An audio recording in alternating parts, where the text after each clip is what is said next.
Hello and welcome. Christine Burr here with Alturas Law, LLC. Today we're going to talk about parenting plans in Oregon.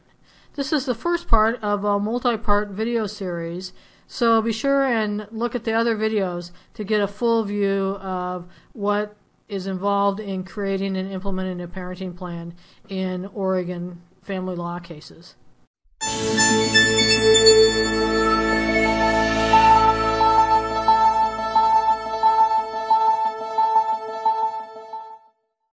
For now, we're going to start talking about what goes into a parenting plan or custody agreement, how those are put together, and what are the elements that you need to satisfy to have an accepted parenting plan.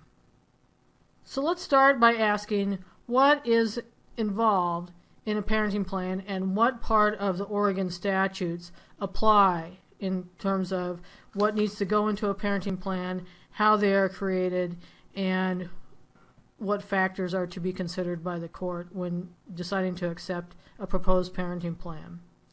The relevant statutes regarding parenting plans are covered in the Oregon Revised Statutes in Chapter 107, which deals with family law and domestic dissolution cases. So you can look up that section, and that will tell you quite a bit about, well, we'll tell you what the laws are regarding family law matters in Oregon and as to divorce and child custody matters. So what does the statute define? Well, first it takes into account what Oregon's parenting policies are. That is to say, does the legislature direct the court to take a look at parenting plans, and what types of parenting activities does the legislature want the courts to make sure to keep in mind when they are setting up a parenting plan. It also includes what a plan should have, which means what it's obligated to contain, and what it may include, which are optional language that is discretionary and usually is decided by the parties. You want to keep in mind that there are different types of plans that are set for different circumstances depending on how well the parents can cooperate with one another. The Oregon statute also defines the terms that are used throughout the laws so that everyone is on the same page in terms of what the words that are used in the statute mean. So that brings us to what is a parenting plan. A parenting plan is required in Oregon family law cases where there is a parenting time dispute that is brought before the court.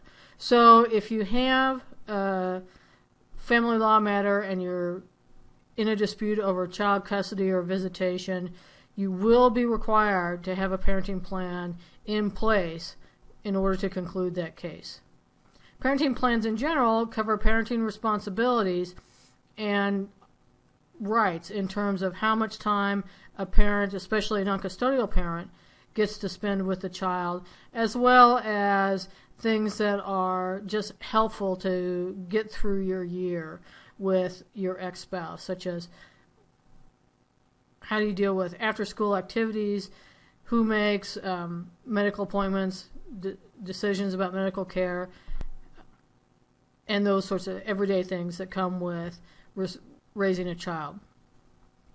A parenting plan will also set the minimum amount of time that the non-custodial parent has a right to spend with the child or children of the divorce.